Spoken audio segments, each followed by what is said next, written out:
So, if one of the truths of resurrection is that we have a king, one of the truths of humanity is that we are prone to follow.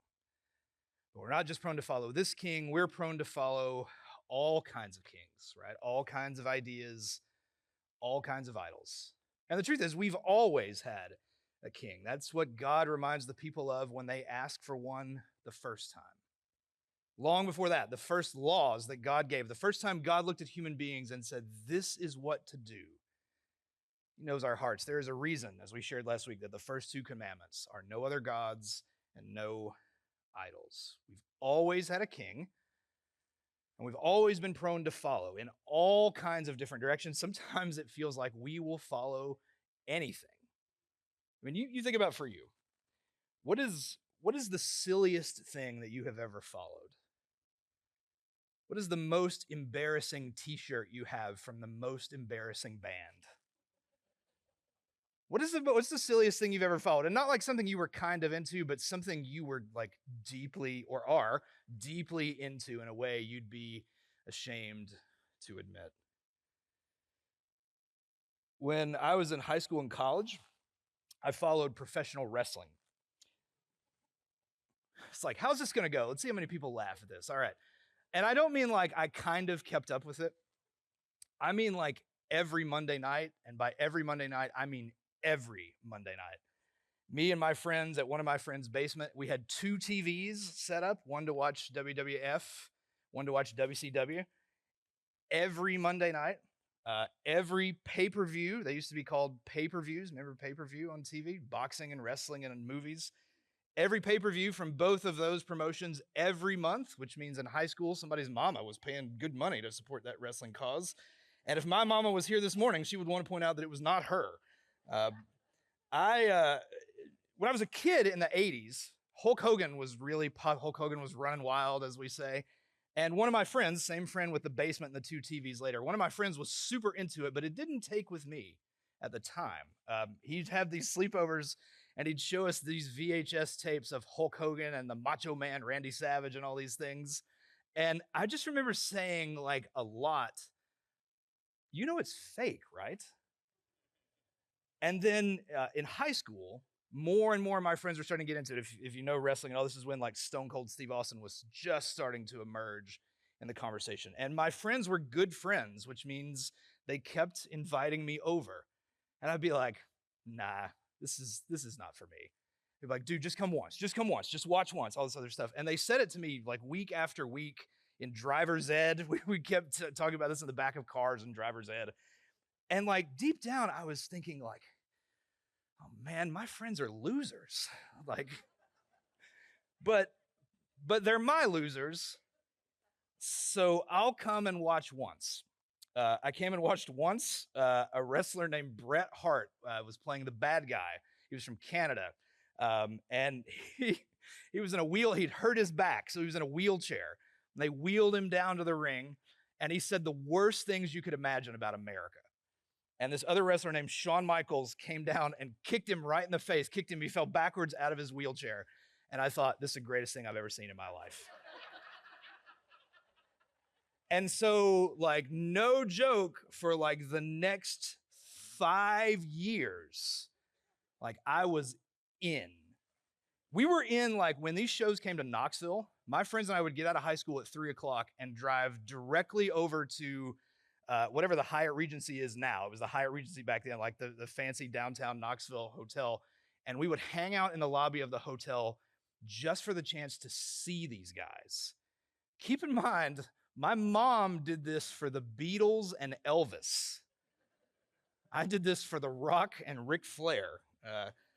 I'd also, again, like to point out, in case my parents are watching this or listening to this later, that it is deeply true that all of my friends who were the most into wrestling are like all the most successful adults today, whatever that is worth. We will follow all kinds of things. You think about for you, what's some of the silliest things that you followed in your life? We did like the backyard wrestling. We did all that stuff, man. Those tapes are with one of my friends who like will take it to his grave to protect the rest of us. But like, I've never fully been able to like fully release it and let it go. My wife will tell you that the first year we were married, which was almost 12 years ago, we got married in August, and then that following April, I got WrestleMania, the big pay-per-view of the year. I got WrestleMania, and our praise band at the time at the church in Athens was a bunch of college boys, recently graduated college boys. So I invited the whole praise band over to our house to watch WrestleMania as like ministry bonding time. And my wife left. She said, "I love you, and if I stay, I'm afraid I won't." And left. She'll be in the second service. But slowly but surely, over 12 years, one WrestleMania here, one reality television show about female wrestlers over here. You ask my wife what she thinks about wrestling today. We're taking Covington. It's coming to Knoxville in a few weeks. We're taking Covington in a few weeks. Everyone should go to a live wrestling show at least once, because there's a slice of America that happens at a live wrestling show that don't happen anywhere else on this earth. So like today, when people hear me talk about, something in wrestling and they're like, "Oh man, you know about wrestling." I'm like, "Dude, this is nothing. Like, you should have known me back then." Like, if aliens come down and attack and say, "You've got to answer one question to save all of humanity," and you can't answer about Tennessee football or Jesus Christ, I'm gonna be like, "What do you got? Wrestling 97 to 02. I got it. Like, I can save us all in that time frame." We are prone to follow all kinds of things. How do we make sure that, like, obviously we want to follow the king, but in doing that, where do we put all the other things that we are tempted to follow? How do we put all of those things in the right perspective when we say Jesus is at the center of everything?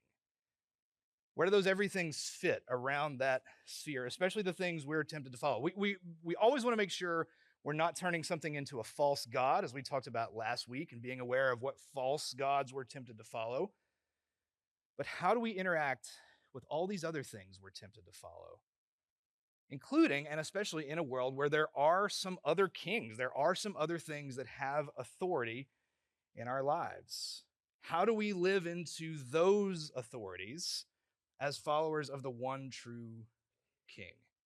And I say all that to say that when we talk about this, it's helpful for me sometimes to remember that, like, politics itself can lend itself to a fair amount of silliness that is not dissimilar from professional wrestling.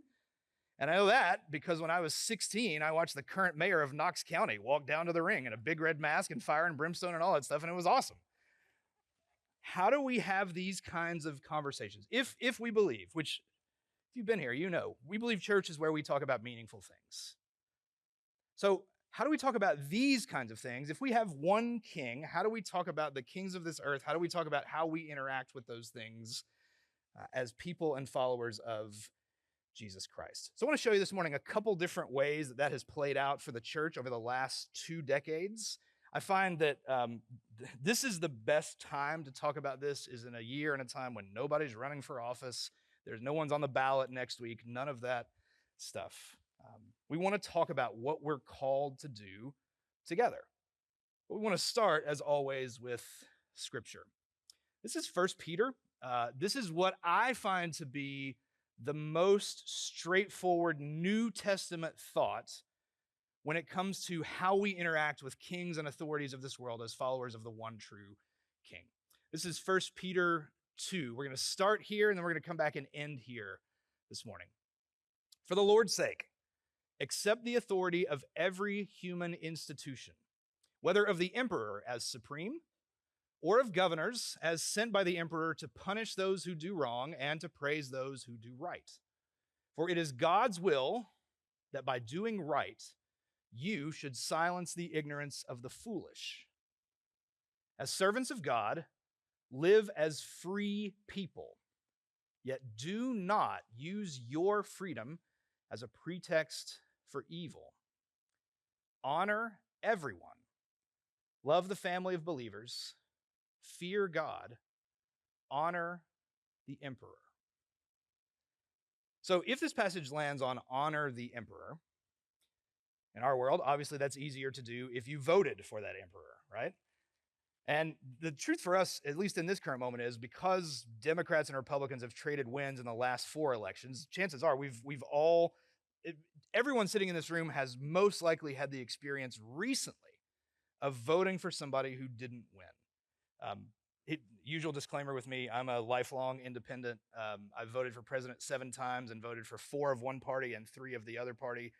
As we like to say, if you stick around, I'll disappoint you sooner or later when it comes to politics. Maybe today, we'll see. So I also know that if the mandate here is honor the emperor, back then, nobody voted for the emperor.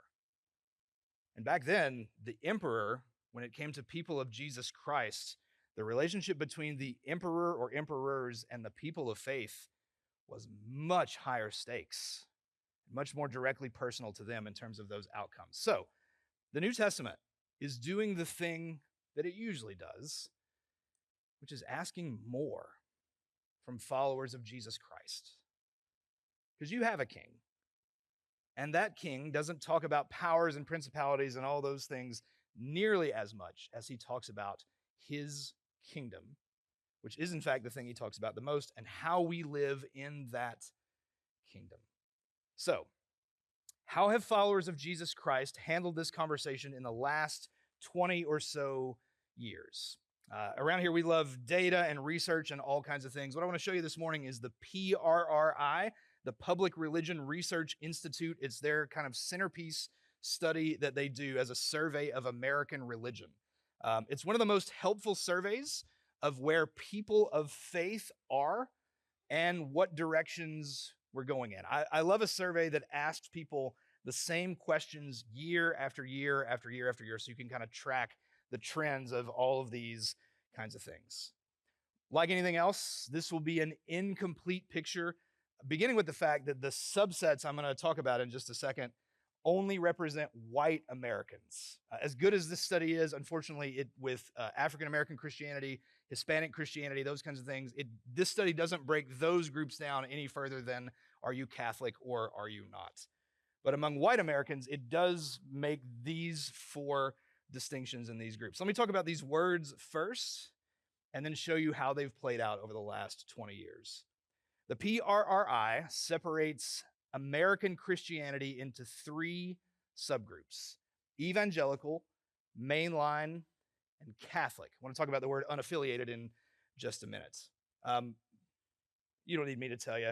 There's all kinds of words that can be good and beautiful words like traditional, progressive, conservative, all these words that can be good and beautiful, but have become kind of so co-opted by political conversations that a lot of times these words just up meaning us or not us.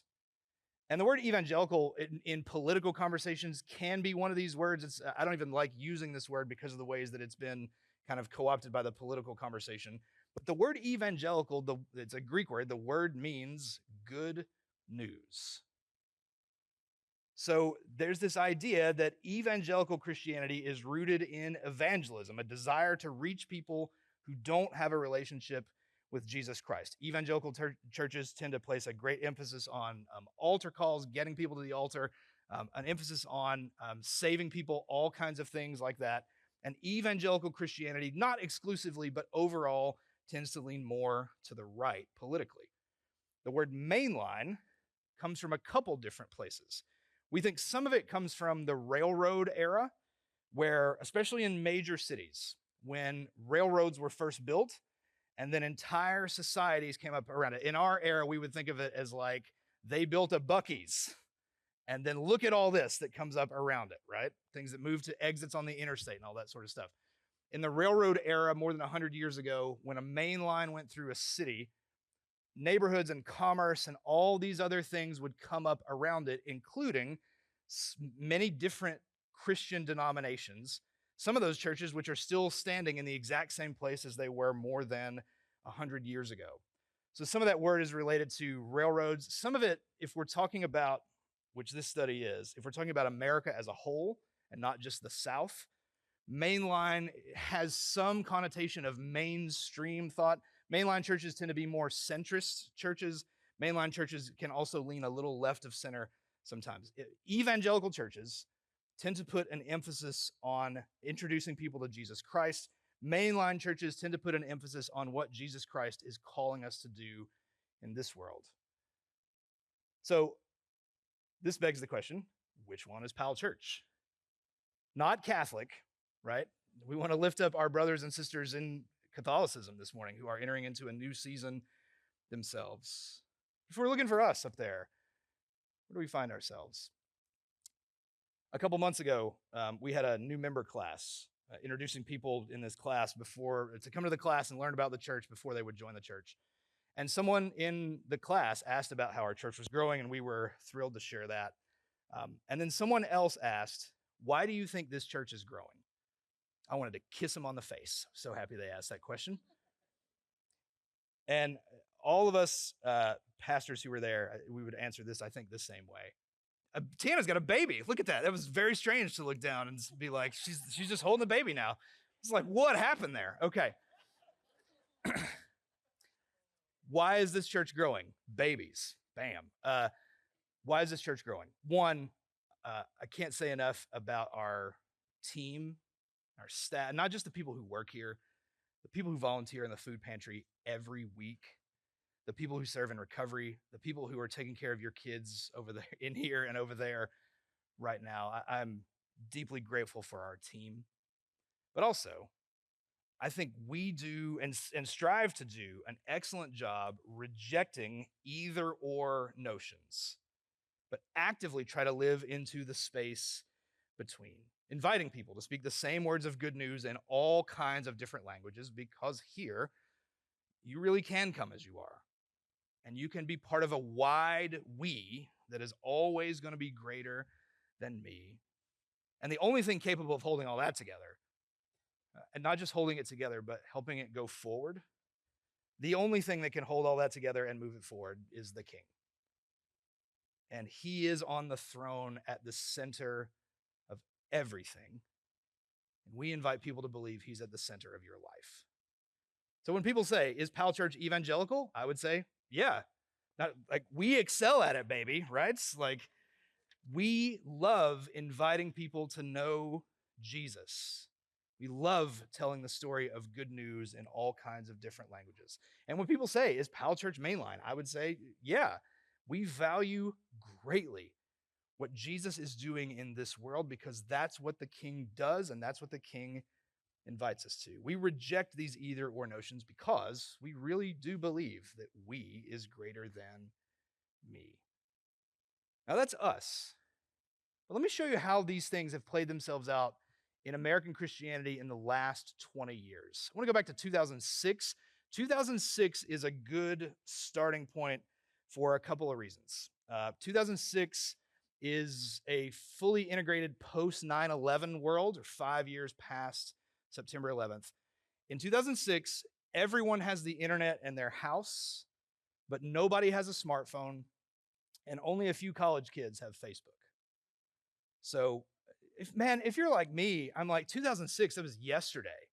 Anything that starts with a 20 was yesterday. But keep in mind, this is 19 years. I'm sure I'm going to refer to it as 20 years ago. In 2006, when we're asking, what is the breakdown of American Christianity? Keep in mind, or American religion, because you'll notice these numbers don't add up to 100%. So in this survey, you're going to have 2% of American that is Muslim, 2% of American that's Buddhist, all these kinds of things. But in 2006, the largest subgroup of American religion was white evangelicals, 23%, followed by white mainline, 18%, Catholic at 16%. Unaffiliated, as we shared earlier this week in talking about this message, unaffiliated does not mean non-denominational. Unaffiliated means none of the above. So what that means is that a person who marks unaffiliated on this survey or answers that question in this way is looking at all of these things and saying, none of this is for me, none of this represents me. Unaffiliated is not atheism or agnosticism. Those are choices. So when someone says they're unaffiliated, they're saying, I don't affiliate with atheism or agnosticism either. I'm just saying none of this is for me. It became popular and kind of still is popular to call this group spiritual but not religious. So this is the breakdown in 2006. Watch what happens in 10 years.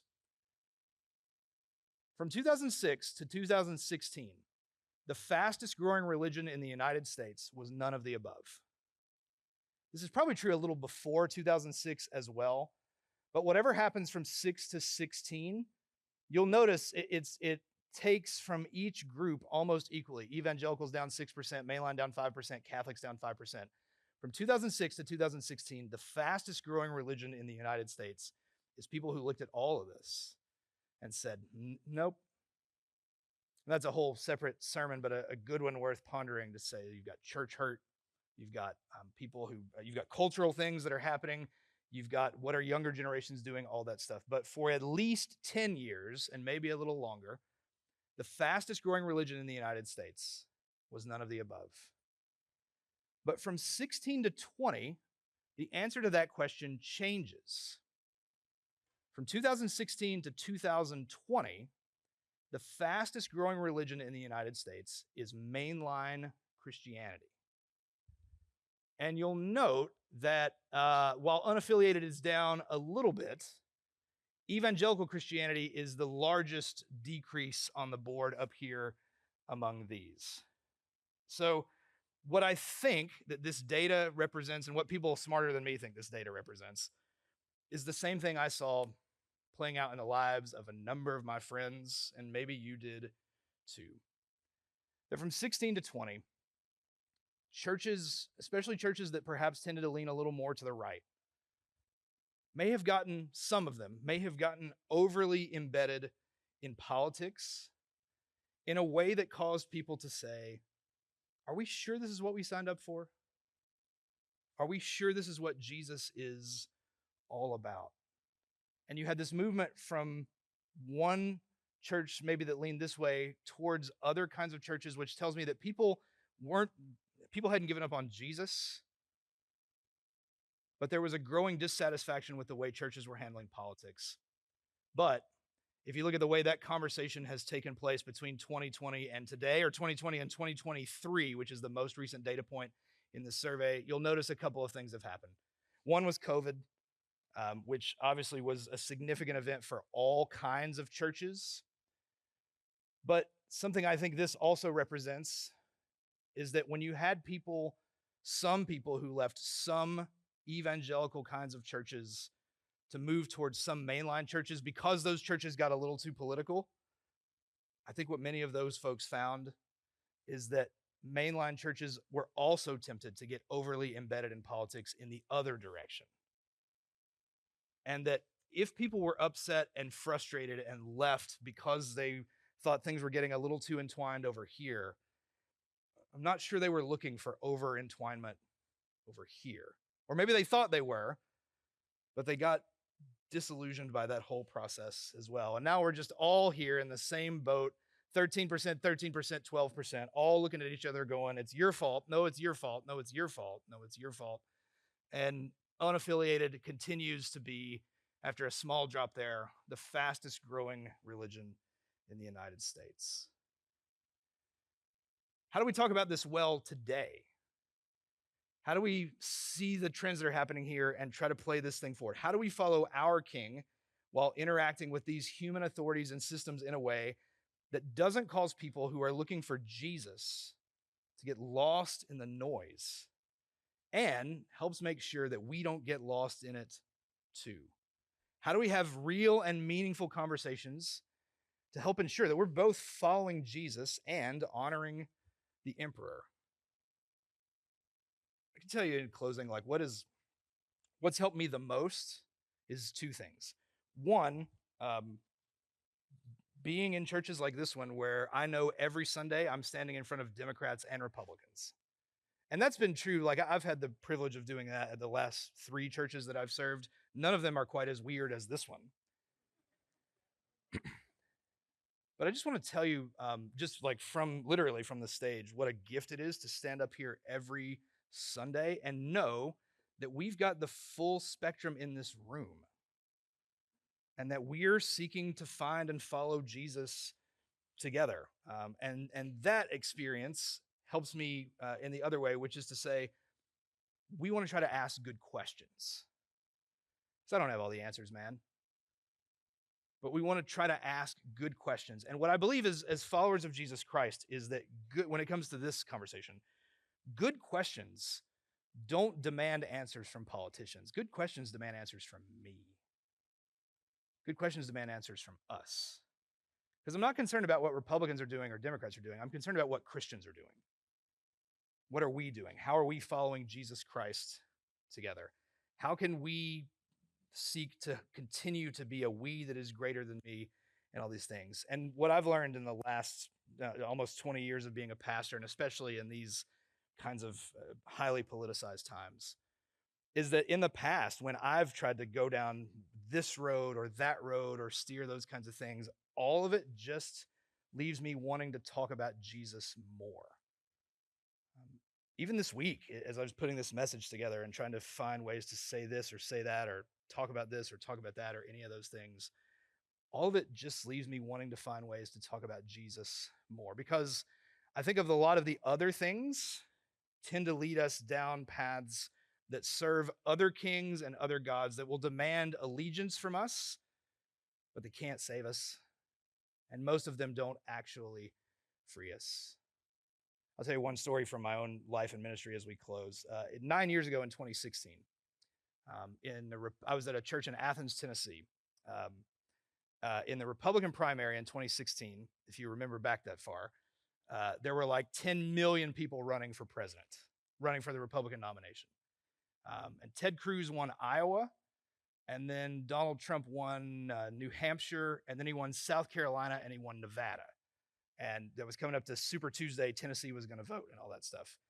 And some of this data that was coming out was showing that Christians, especially those who identified as evangelical, were tapping into what Trump was doing, and we're leaning harder and harder towards that side. And keep in mind, this is the Republican primary. This wasn't when he was running against a Democrat. I wasn't confused as to why conservative Christians might go that way instead of voting for a Democrat. But it was really interesting to me how that whole dynamic was taking shape, and candidates that tended to fit the traditional mold of what evangelical Christianity went for weren't able to keep pace. And so at the church we were at the time, we tried asking some questions and saying, like, hey, there seems to be, like, there's some anger here and there's some fear that's happening here. And it's just our job to say, as people of faith, as people who follow the one true King, it's good for us to remember we don't have to do it this way.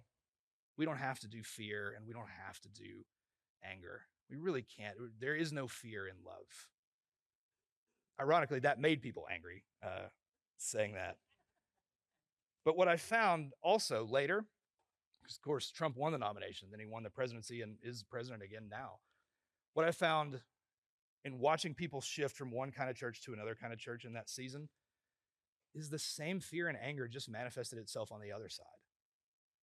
Because now every conversation and all this rhetoric and all these things seem to be about him. And I found it meaningful to try to ask good questions there and say, hey, if all we're doing is talking about this, they can't hear us when we're talking about Jesus. And that also made people angry. So I haven't figured this out fully yet, perhaps. But all of it has led me to believe that there is nothing more important than we can do than continue to put Jesus Christ at the center of everything. And hear these words in 1 Peter again, that for the Lord's sake, accept the authority of every human institution, whether of the emperor as supreme or of governors sent by him to punish those who do wrong and praise those who do right. For it is God's will that by doing right, we should silence the ignorance of the foolish. As servants of God, live as free people, but do not use your freedom as a pretext for evil. Honor everyone. Love the family of believers, fear God, and honor the emperor. Peter says that by God, it's God's will that by doing right, we should silence the ignorance of the foolish. And what I am tempted to do, and what I think we're all tempted to do sometimes, is to try to silence the ignorance of the foolish with just different foolishness or louder foolishness. And that's not what he says. It's by doing right that we silence the ignorance of the foolish. And he reminds us that we are free. We don't have to do these things these ways. We don't have to do these things the way this emperor or this candidate. We don't have to do any of those things those ways. We really can't because we have a king. And this king is about this kingdom and the ways he is inviting us to do things more than he is about anything else. And we want to continue to be a group of people who seek to find and follow that out together. But what I believe more than ever in walking through all this and watching this, whatever, is that the kingdom of God is at hand today. People need love. People need forgiveness. People need recovery. People need Jesus. People need to be able to hear us communicate those things with clarity and grace and humility. Because our King never operates the ways the world thinks he will operate. Our King looks at us, you and me, and says, "Be my hands and feet. Silence the ignorance of the foolish, not by louder foolishness, by doing right, loving people, remembering and inviting others to know that the time has come and the kingdom of God is at hand. Repent, believe the good news."